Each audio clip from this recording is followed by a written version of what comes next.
Hello from the mountains of Tyrol.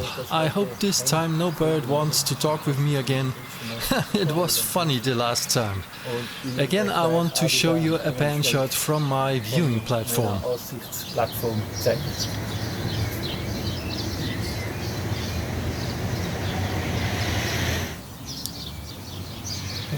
The album Back in Black of AC/DC is often cited as a benchmark in the rock history.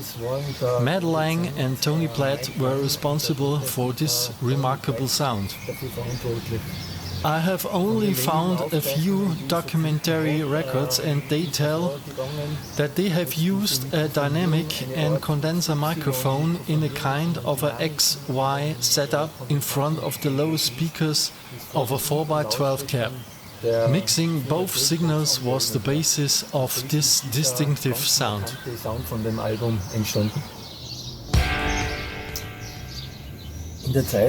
In the time when I developed Deeflexx, my band had no idea about that. The functional model was placed in front of my 2x12 cab, but hidden with a black sheet. On top of it I placed my two 1x12 cabs as dummies, and they even were not wired to my amp. This way I could get uninfected feedbacks. You know, when somebody talks to you, "You're sounding very well today, what have you done?" Or, "You are too loud, man."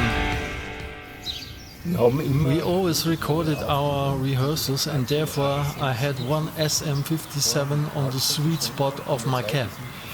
The second one was standing beside the cab, just somehow. Once I accidentally switched the wrong mic. When I checked the recording at home, it sounded different but cool, and I got this certain AC/DC touch. I looked under the sheet and I saw that the second mic was placed vertical right on the surface of the Deeflexx model. I forgot about that and was reminded of this setup when I got these feedbacks from studios and musicians, how they placed their mics around the Deeflexx. I have recorded the intro of You Shook Me All Night Long and put the microphone how I remembered from our rehearsal room, and the sound was here, right away.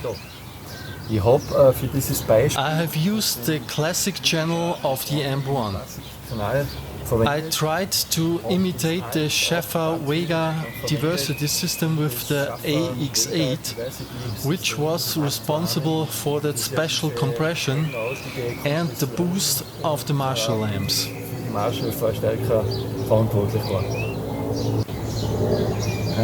Now, a helicopter and an aeroplane, huh? I have set up the microphone on the sweet spot of the speaker. Then I have put the mic flat and vertical on the surface of the system. At first you will hear the familiar sound of a dynamic microphone in front of a speaker like you know it from thousands of recordings. I'm using an SE V7X because it doesn't color the sound that much and it has a wider frequency response in bass and highs. It works very well with a Deeflexx. Again, an aeroplane. Busy day.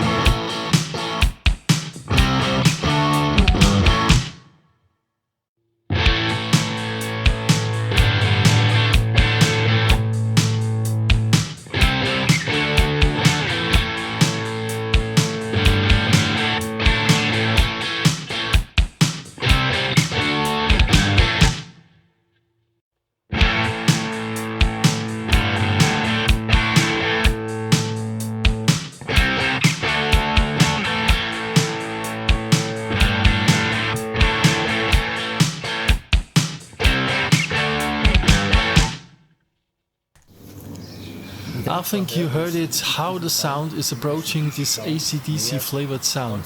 That's clear, it never will be the same, only Angus himself could do it. But that wasn't the exercise purpose. I would like to add that in the studios it was not about to copy this original sound, but to get this spice for a band sound with as little effort as possible. To change the sound for a double guitar track, it's not necessarily required to do a complete mic setup with a different amp or speaker. To place the microphone from the baffle to a spot on the Deeflexx, it just takes some seconds and you are in a different sound world.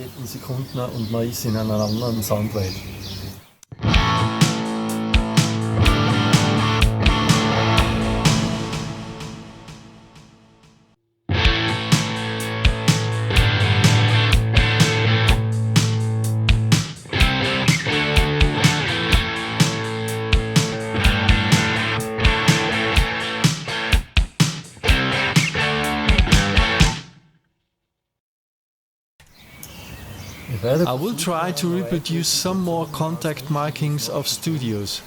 I will not get the recorded tracks because they will be published in the final production. But maybe one or the other band will find its recognizable band sound by miking a Deeflexx system like back in the 80s, when Tom Scholz marked the characteristic sound of the band Boston using his Rocktron sustainer. Rocktron sustainer. Shh. Subscribe our channel here on YouTube, visit us on Facebook and Instagram. Ciao. Ciao. And just Deeflexx it.